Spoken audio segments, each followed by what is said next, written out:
नमस्कार साथियों, जैसा कि आप सभी लोग भर्ती का इंतज़ार कर रहे हैं और जिस तरह के हालात प्रदेश में बने हुए हैं आप देख रहे हैं। नर्सेज के 1564 पदों पर जो भर्ती प्रक्रिया थी वो अभी भी लटकी हुई है। कहीं ना कहीं उस भर्ती प्रक्रिया को पूरा होने में अभी कितना समय लगेगा ये कोई नहीं जानता है। मेरी भी लगातार बात हो रही है, सचिवालय में बात हो रही है। आज भी इस विषय में मेरी संबंधित अधिकारियों से बात हुई और उनसे मुझे काफ़ी कुछ पता चला। ये भर्ती प्रक्रिया क्यों, कहाँ लटकी हुई है, क्या हो रहा है, क्या नहीं हो रहा है, इस बारे में मैंने भी कुछ डिटेल्स निकाली और ये सारी डिटेल्स मैं आप लोगों के साथ शेयर करना चाहता हूँ। इसीलिए मैं आज इस वीडियो के माध्यम से आप लोगों को बताना चाहता हूँ इस भर्ती प्रक्रिया में क्या क्या दिक्कतें आ रही है, क्यों इस भर्ती प्रक्रिया को इतना समय लग रहा है।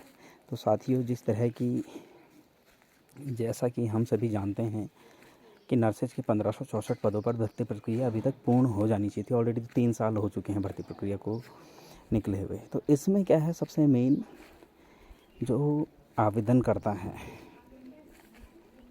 उनका कुछ डाटा इनकम्प्लीट है, वो डाटा कंप्लीट हो रहा है। अभी प्रोसेस थोड़ा लंबा हो सकता है। हमको गवर्नमेंट के ऊपर प्रेशर बनाना पड़ेगा। अगर कुछ ही लोग हैं जो लगातार प्रयास कर रहे हैं, बाकी कोई भी प्रयास नहीं कर रहा है, ग्रुप में भी किसी का रिस्पांस नहीं रहता है कुछ, तो साथियों इस तरह से काम नहीं होता है। मैं लगातार ग्रुप देखता हूँ, ग्रुप में कोई भी इस संदर्भ में कोई इंटरेस्ट नहीं ले रहा है। किसी को कोई मतलब नहीं है कि भर्ती प्रक्रिया होनी है नहीं होनी है। 2-4 लोग ग्रुप में बात करते हैं कि चलो हमको आगे आना चाहिए, उनकी बातों का भी कोई रिस्पॉन्स नहीं है। हमने भी जब कई आंदोलन किए तो लोग सिर्फ ग्रुपों में ही एक्टिव रहते थे, धरातल पर कोई काम नहीं करता है। कुछ एक लोग हैं जो धरातल पर काम कर रहे हैं, लेकिन उनको सपोर्ट नहीं मिल पा रहा है, जिससे क्या होता है, काम करने वाले का मनोबल टूटता है। तो सभी लोगों से निवेदन है, सभी लोग एक होकर आगे आएँ और इस भर्ती प्रक्रिया को जल्द से जल्द पूरा करवाने के लिए सभी लोगों को एकजुट होना चाहिए। सब लोगों को मिलकर काम करना चाहिए। जब तक हम मिलकर इस भर्ती प्रक्रिया को पूरा करवाने के लिए आगे नहीं आएंगे, तब तक ये भर्ती प्रक्रिया पूरा होना बहुत मुश्किल लग रहा है। मुश्किल इसलिए कह रहा हूँ क्योंकि लगातार भर्ती प्रक्रिया लेट होती जा रही है और सरकार भी ज़्यादा इंटरेस्ट इस भर्ती प्रक्रिया को जल्द से जल्द पूरा करवाने में नहीं ले रही है। लगातार स्वास्थ्य मंत्री जी की जो स्टेटमेंट आती है 100 दिन के अंदर भर्ती प्रक्रिया पूरी हो जाएगी, हमेशा ही वही 100 दिन होता है। अभी भी लास्ट स्टेटमेंट उनकी यही थी कि 100 दिन के अंदर ये भर्ती प्रक्रिया पूरी हो जाएगी। कब आखिर वो 100 दिन पूरे होंगे।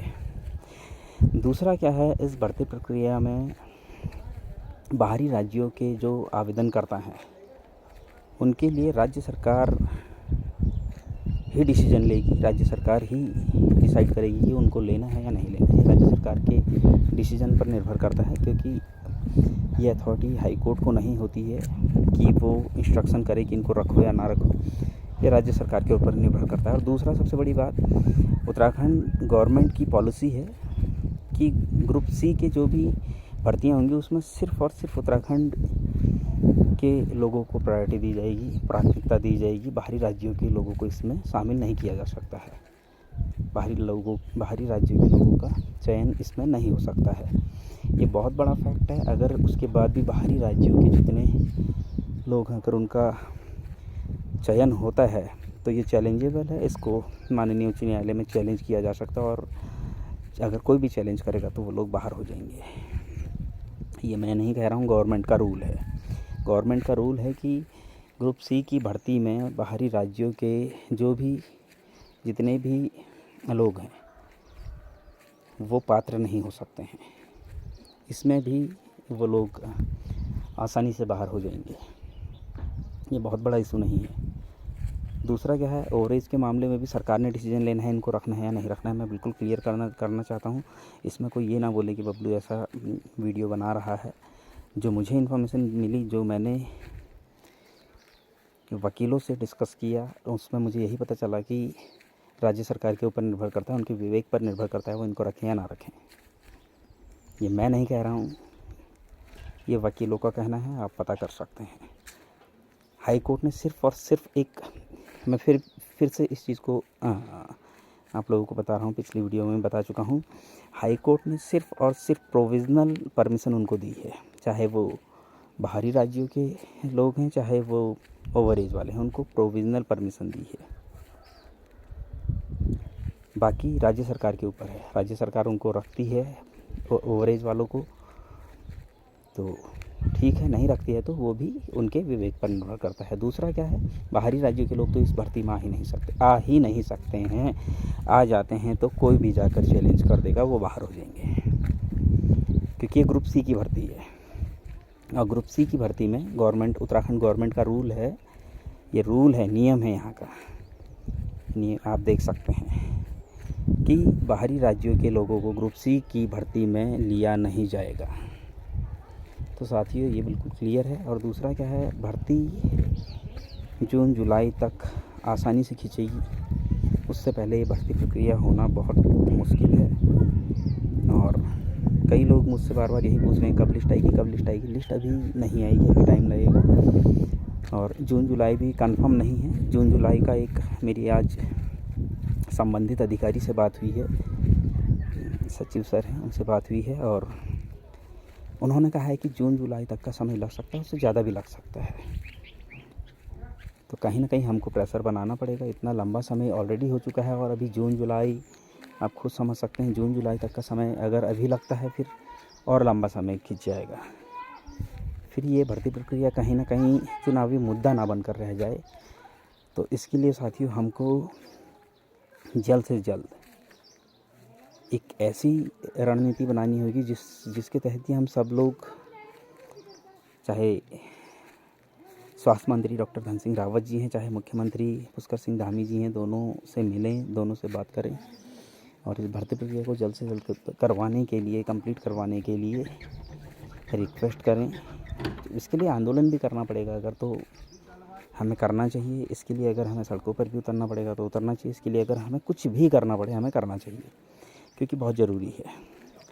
कहीं ना कहीं ये भर्ती प्रक्रिया फिर एक ठंडे बस्ते में जाती हुई नज़र आ रही है और ये जो है एक बहुत दुर्भाग्य का विषय बन चुका है कि ये भर्ती प्रक्रिया फिर लटक रही है, फिर कहीं ना कहीं इसमें देरी हो रही है। अगर इसी तरह से देरी होती रही तो ये भर्ती प्रक्रिया एक चुनावी सिर्फ एक चुनावी मुद्दा बन के रह जाएगी। ये भर्ती प्रक्रिया बहुत ईमानदारी से हो रही है, कोई इसमें ऐसा कोई इशू नहीं है। बस इशू यही है कि भर्ती प्रक्रिया लेट बहुत हो चुकी है, ऑलरेडी 2 साल 3 साल लेट थी और ऑलरेडी इतना लेट होने के बाद अभी फिर डिले हो रही है, अभी फिर लेट हो रही है। तो साथियों सभी लोग मिलकर एक रणनीति तैयार करते हैं, सभी लोग अपने अपने स्तर पर काम करते हैं। मैं ये नहीं कह रहा हूँ सब लोग देहरादून पहुँचो, मैं ये नहीं कह रहा हूँ कि सब लोग जो है आंदोलन करो, लेकिन कुछ तो करो, अपने अपने क्षेत्र में आंदोलन करो। आंदोलन नहीं होता है तो कम से कम ज्ञापन देना तो शुरू करो, किसी को तो ज्ञापन दो। ऐसे कैसे काम चलेगा? बिना ज्ञापन दिए, बिना कुछ किए अगर सभी लोग घरों में बैठ गए तो काम होना नामुमकिन है। देहरादून के लोगों से मैं ख़ास तौर पर रिक्वेस्ट करना चाहूँगा, सिर्फ रिक्वेस्ट कर सकता हूँ, उससे ज़्यादा कुछ नहीं, कि देहरादून में जितने भी हमारे साथी हैं, चाहे वो मेल हैं चाहे फीमेल हैं, थोड़ा सा ड्यूटी के बाद थोड़ा सा टाइम निकाल कर धन सिंह रावत जी से, स्वास्थ्य मंत्री जी जो हमारे हैं और मुख्यमंत्री जी पुष्कर सिंह धामी जी से वो मिलें और उनसे लगातार इस संबंध में बात करें। और भी जितने मंत्री हैं, ज़रूरी नहीं वो दोनों ही, और भी जो जितने विधायक मंत्री हैं उनसे भी मिलना चाहिए और उनसे भी लगातार इस मामले में बात करनी चाहिए कि जल्द से जल्द इस भर्ती प्रक्रिया को पूरा करवाने के लिए वो सहयोग करें। ये भर्ती प्रक्रिया बहुत लंबी खींच चुकी है और आगे भी ये बहुत लंबी खींच सकती है। हमको जल्द से जल्द इस भर्ती प्रक्रिया को पूरा करवाना है और भर्ती प्रक्रिया तभी पूरी होगी, मैं अभी भी आप लोगों को बता रहा हूँ, भर्ती प्रक्रिया तभी पूरी होगी जब हम सक्रिय होंगे, जब हम आंदोलन करेंगे, जब हम हलचल करेंगे। जिस तरह इस भर्ती प्रक्रिया को परीक्षा का माध्यम हटाकर वर्षवार करने के लिए हमने दिन रात एक किया, लगातार कोशिश की और हम सफल भी हुए, क्योंकि मेहनत अगर ईमानदारी से की जाए तो सफलता ज़रूर मिलती है। तो साथियों इसी तरीके से हमें इस भर्ती प्रक्रिया को पूरा करवाने के लिए फिर से बहुत ईमानदारी से काम करना होगा। और कोर्ट का कोई मामला नहीं है, मैं आपको क्लियर करना चाहता हूँ, कोर्ट का कोई भी इशू नहीं है। मुद्दा सिर्फ़ और सिर्फ शासन स्तर पर अटक रहा है। शासन स्तर पर अगर हम थोड़ा दबाव बनाएं तो मुझे नहीं लगता ये भर्ती प्रक्रिया रुकेगी, भर्ती प्रक्रिया फिर आसानी से हो जाएगी। तो साथियों, भर्ती प्रक्रिया को बहुत जल्दी पूरा करवाने के लिए स्वास्थ्य मंत्री डॉक्टर धन सिंह रावत जी अगर इंस्ट्रक्शन दे दें संबंधित अधिकारियों को, तो फिर कोई नहीं रोक सकता है भर्ती प्रक्रिया को। हमें लगातार स्वास्थ्य मंत्री जी से मिलना चाहिए, हमें लगातार मुख्यमंत्री जी से मिलना चाहिए कि इतना समय होने के बाद भी आज भी हिलाहवाली हो रही है, आज भी भर्ती प्रक्रिया को बहुत ढुलमुल रवैये से जो है किया जा रहा है। कहीं ना कहीं बहुत हिलाहवाली इसमें हो रही है, और कहीं ना कहीं क्या हो रहा है, भर्ती प्रक्रिया ऐसे प्रोसेस हो रहा है, उसमें बिल्कुल बहुत ही ढीली प्रोसेस। ऐसा लगता नहीं है कि अधिकारी बहुत गंभीर हैं हमारे इस विषय में। तो साथियों, मैं सिर्फ़ और सिर्फ आप लोगों से एक ही निवेदन करना चाहता हूँ, इस भर्ती प्रक्रिया को अगर पूरा करवाना है, अभी तो मुझे संबंधित अधिकारी जो हैं उन्होंने यही कहा है, सचिव हैं, उन्होंने यही कहा है कि इस भर्ती प्रक्रिया को जून जुलाई तक का समय लग सकता है, और हो सकता है उससे ज़्यादा का भी समय लगे। तो आप खुद समझ सकते हैं अभी तक क्या हुआ होगा इस भर्ती प्रक्रिया में, क्यों अभी तक कोई बहुत बड़ा, अब तो सारा ऐसा तो है नहीं कि ऑफलाइन सारे फॉर्म भरे हैं, ऑफलाइन सारा डाटा इकट्ठा हो रहा होगा, ऐसा तो कुछ नहीं है। अब तो ऑनलाइन का ज़माना है, तो फिर क्यों इतना डिले हो रहा है? तो कहीं ना कहीं सोचने का विषय है, कहीं ना कहीं देखना पड़ेगा हमको कि कहाँ लेट हो रहा है, क्यों लेट हो रहा है, क्यों चिकित्सा चयन बोर्ड इतना समय ले रहा है, क्या दिक्कत हो रही है भर्ती प्रक्रिया को इतना डिले होने में। तो साथियों, सब लोग एक होकर इस भर्ती प्रक्रिया को पूरा करने के लिए आगे आएँ। मैं अभी भी एक ही चीज़ आप लोगों से कहना चाहता हूँ, जो जहाँ पर है वो उधर ही से अपना काम कीजिए, अभी ये ज़रूरी है। देहरादून में तब आएंगे जब जिला स्तर पर सब लोग काम करने लग जाएंगे, जब लगेगा कि हाँ कुछ लोग सक्रिय हो गए हैं। क्योंकि होता क्या है, हम कुछ लोग देहरादून पहुंच जाते हैं, बाकी लोग सब अपने घरों से फिर इंस्ट्रक्शन करते हैं, एक्सक्यूज़ देते हैं, कोई इंस्ट्रक्शन देता है, कोई एक्सक्यूज़ देता है, सबके पास बहुत सारी चीज़ें होती है। कम से कम पता तो चले कि 13 ज़िलों में से इतने ज़िलों के लोग एक्टिव हैं, इतने ज़िलों में इतने लोग एक्टिव हैं। उससे फिर थोड़ा एक आइडिया आता है कि हाँ चलो इतने लोग एक्टिव हैं तो उसमें से इतने लोग आ सकते हैं। अभी तो हमें यही नहीं पता है कि कोई आएगा भी या नहीं, क्योंकि 2 बार तो मैं ही आ चुका हूँ 14 मेडिकल कॉलेज के 1400 पदों के लिए। तो उस समय हमने देखा कोई नहीं आता है, समय भी बर्बाद होता है, पैसा भी बर्बाद होता है, और उसके बाद फिर कोई आता नहीं है, तो ऑब्वियसली फिर ऐसे में काम करने का मन भी नहीं करता है। तो अपने अपने डिस्ट्रिक्ट लेवल पे काम कीजिए, अपने अपने डिस्ट्रिक्ट में अपने अपने विधायकों को ज्ञापन दीजिए, विधायकों के माध्यम से आप मुख्यमंत्री जी, स्वास्थ्य मंत्री जी तक बात पहुंचाइए। जो भी आपके नियरेस्ट मंत्री, सांसद जो भी हैं, उनके माध्यम से अपनी बात रखिए। अगर 13 के 13 ज़िलों से भी ऐसा प्रेशर बन जाता है तो उससे भी भर्ती प्रक्रिया जल्दी हो जाएगी। लेकिन प्रेशर बनाना इस समय बहुत ज़रूरी है, क्योंकि ये भर्ती प्रक्रिया क्यों लटक रही है, इतना तो हम समझ चुके हैं कि शासन स्तर पर ही इस भर्ती प्रक्रिया में देरी हो रही है। अगर संबंधित अधिकारी लेट कर रहा है तो क्यों कर रहा है, क्या वजह है? तो साथियों, सभी लोग तैयार रहें, इस भर्ती प्रक्रिया को जल्द से जल्द पूरा करवाने के लिए सभी लोग सक्रिय हो जाएं।